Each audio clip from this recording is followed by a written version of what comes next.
ጌጋዶቁን ዓሊዎ ንስኻ ግና ምእንቲ ኣመልከ ኢኻ ከብድኻ ዝሓዞ ብዘይ ምትራፍ ትፈሱ እወናትካስ ከም ሻሙ ዝኸፍኣና ናይቶም ዘጣቕሱ ኣብ ማኣዲ ኸቢቦም ፈላጢኦም ዝቋደሱ ሃርጓፋት ሕካኽ በፂሖም ብቆርበት ሰብ ዝሕንስሱ ከማ ዛብእ ቅድሙን ድሕሩን ዘይጓዓዙ ብበለካ ለኽዓካ ኣእምሮኦም ተመረዙ ይዋእይኻ ንስኻ ድኣ እንታይ ባህላይ እንተዝረቕኳ እኳ ግርህነትካ ክርአ ወሆይ ትብል ተበልኻ ሃላይ ለቆታ ኸይትኸውን መንጸፍካ ይተፈቲሑ እዚ ኸኣ ብቐሊሉ ይስፈ ናይ ገሊኣቶም ግና ብዙርያኡ በስናናን ጨዋት ተለኽፈ እንታይ እሞ ክንብል ኢና እቲ ሓላሚ ሎሚ ገዲፉ ዝነብር ኣብ ዓሚ ንመግቢ ብናህሪ ንወፍሪ ግን ጸዋሚ ምስ ሙሉእ ጉብዝናኡ ምስ ሙሉእ ዓይነ ብርኩ ዝተዓጽፈ ብዘይ ምምእራር ብምንእራር ድቃስ ተሰነፈ ሓይሊ ዝሐድስ ኣይኮነን ትዝግምሰሶ ንቡር ድቃስ ከምቲ ሰብ ዝዕርፎ ኣይኮነን ዝህርሶ እኳ ደኣ ካብ ሰውን ላዕሊ እሱ ደክም ተሰኒፉን ከሎ ዝሓልም ሰባትን ክሕክም ጉዳዩ መታን ክበርሃልኩም ለባማት ስምዑኒ ኣነ ኸሓሜልኩም ናይቲ ሰብዚ ብጣዕሚ ዝሕዝን ከይሕገዝውን መእተው ብሉን በርባዕቲኡ ማእዝን ሸኸሙ ራጊፉ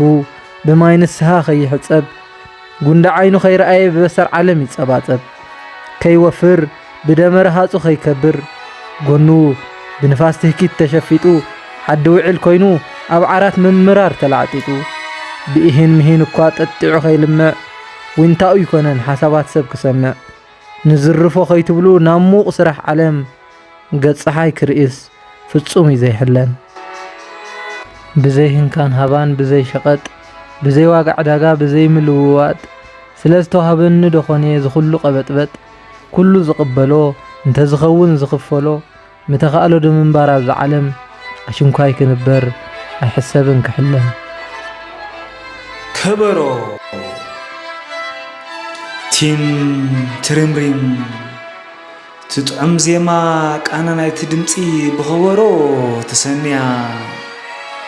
ኩሉ ክሰምዕ ጭርኳ ብግድኣ ተመንያ ክትሃርሞ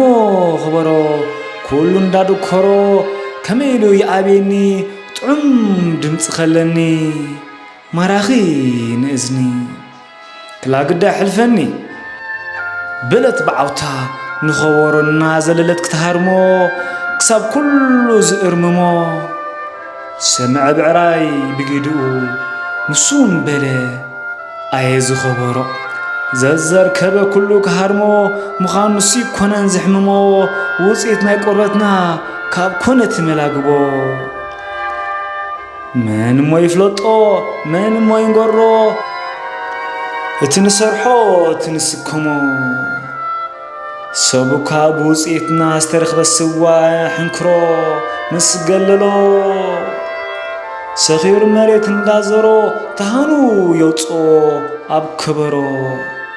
ኩሉ ዘዘርከበ እናሃለ ይድክሮ ወዮ ከበሮ ሰብ ሎሚ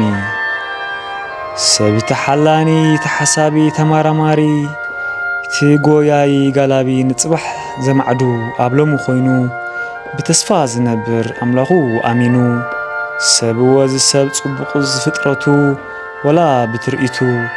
ካብ ኩሉ ካብ ፍጥረቱ ሎሚ ስንድዕሉ ሰብ ሎሚ ናበዩ ዘማዕዱ ናበዩ ኣንፈቱ